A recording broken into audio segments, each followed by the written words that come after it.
Namaskar. Hello, friends. I'm starting to share my understanding of the fundamental concepts that are presented in the Bhagavad Gita. We will start with the concept of creator and creation. Fundamental oneness. Everything in this physical creation is simply a manifestation of the singular Brahman. That is the fundamental principle that underlies all the physical creation. There is nothing other than the singular Brahman. The singular Brahman splits itself into two objects, perceiver and perceived. It indicates the fundamental oneness of all objects, their perceived separateness and distinctions notwithstanding. The singular Brahman is the sum total of everything. It exists before the creation, and it will be what will exist after the creation is destroyed. Singular Brahman is perpetual. We have to understand what is eternal and what is transitory. The body and the perceptible objects in this physical world are transitory. They are like an illusion, like a dream. So they will appear and disappear, like waves on the ocean. However, there is something else that is truly eternal, though not directly perceptible to our senses, and that is called as soul. Energy and matter at a fundamental level are said to be indestructible. They only change their form. Likewise, the fundamental concept of soul that underlies the physical bodies is indestructible. It is this soul that manifests as different bodies and keeps changing the visible form. But fundamentally it remains unchanging. For example, we experience many dreams one after another in one night and night after night. But our waking state existence remains unaffected by the dreams. And we don't think much about dreams when we wake up. Besides, the dream is not distinct from us. The dream is me. I am the dream. Likewise, we should not waste any emotional attachment in the superficial form, which is impermanent. Whatever happens to the visible forms is immaterial because it is unreal. Like gold and the ornaments made from gold. Ornaments can be of different sizes and shapes and have different appearances, but fundamentally they are all simply gold. That is the oneness. That is why Shri Krishna tells Arjun to go ahead and proceed with the war, because it is only an unreal and transitory manifestation of the eternal, and hence not worth worrying about. Creation is an illusion. Creation is a transitory illusion. Brahman, that is the underlying fundamental phenomenon that manifests as the different objects in the physical world, has a perpetual existence.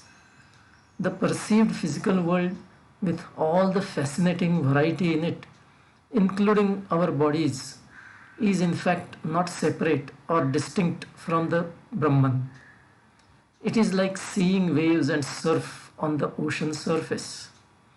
The waves are merely a manifestation of water only and nothing else. Likewise, even though individual objects and persons in this physical creation seem to be born, then they live for some time and finally disappear. It is merely like a kaleidoscope pattern changing when we rotate the tube. At one place, the Gita says that this creation has no beginning or end, but there is just this temporary illusion in between, as if it exists. What it means is that the creation itself does not exist. So, something that does not exist cannot have any beginning or end.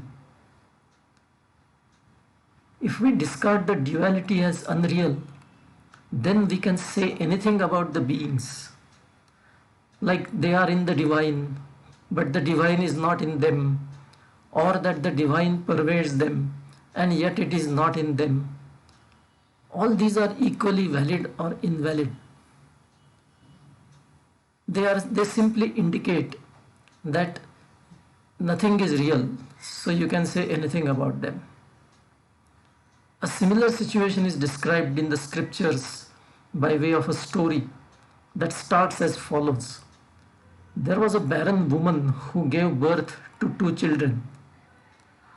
The story is based on something that is unreal, impossible in reality, because a barren woman cannot conceive and give birth to children. But then a story can be built on that which can have anything in it, because the whole thing is to be taken with a bucket full of salt. Another way of looking at it is by likening the creation to a dream.